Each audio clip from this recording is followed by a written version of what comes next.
Labour's crisis censorship plan sparks free speech firestorm. The Labour government has ignited a furious debate over free speech by proposing sweeping new powers to force social media companies to suppress content during times of crisis.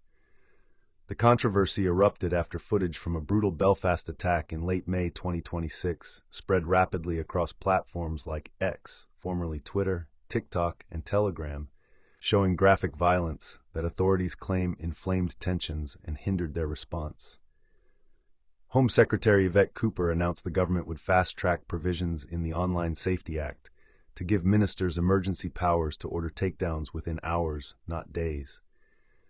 The Belfast incident that triggered this response involved a targeted assault outside a community center in North Belfast on May 28, 2026, where 3 people were seriously injured in what police are investigating as a sectarian attack. Video clips filmed by bystanders showed the assault in progress and circulated within minutes, racking up millions of views before platforms began removing them. Police Service of Northern Ireland, PSNI, officials complained that the viral spread compromised witness identification, endangered officers shown responding, and sparked retaliatory threats that required deploying additional resources to prevent escalation. But civil liberties groups are calling this an authoritarian power grab that gives politicians the ability to memory hole inconvenient truths. Big Brother Watch, Index on Censorship, and even some Labour backbenchers argue that the government hasn't defined what constitutes a crisis or harmful content with nearly enough precision. Does a controversial protest qualify? Does footage of police misconduct?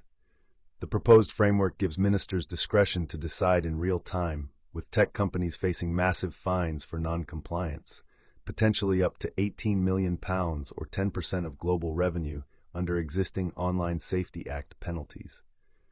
The mechanics of the crackdown would work like this. During a declared emergency, terrorist attack, riot, major public safety incident, the Home Secretary could issue legally binding notices requiring platforms to remove specified categories of content within 2 to 6 hours. Companies would need to maintain 24/7 UK-based response teams and provide hourly compliance reports. The government insists this targets only content that directly incites violence, spreads dangerous misinformation about emergency services, or compromises active investigations. Critics point out that similar powers in authoritarian states like Russia and Turkey started with identical justifications. Tech platforms are caught in an impossible bind.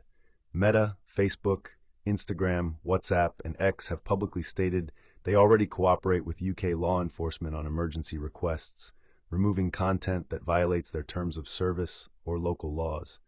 But they're resisting a legal framework that turns them into real-time government censors.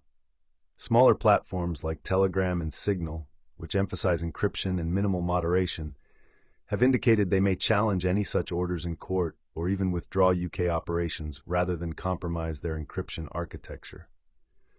The government's position is that platforms profiting from UK users must accept UK rules, and if they can remove copyright violations in hours, they can remove dangerous content just as fast. The political timing is brutal for Labour. Prime Minister Keir Starmer's government is already underwater in polls after controversial decisions on planning reform and winter fuel payments for pensioners. Conservative opposition leader Kemi Badenoch has seized on the censorship row, positioning the Tories as defenders of free expression against Labour's nanny state impulses. Even more awkward for Starmer, several prominent left-wing Labour MPs, who backed him during the 2024 election, are now openly questioning whether this crosses a red line on civil liberties. The Reform UK party, led by Nigel Farage, is running Facebook ads showing Orwellian imagery with the caption, "Labour's Ministry of Truth."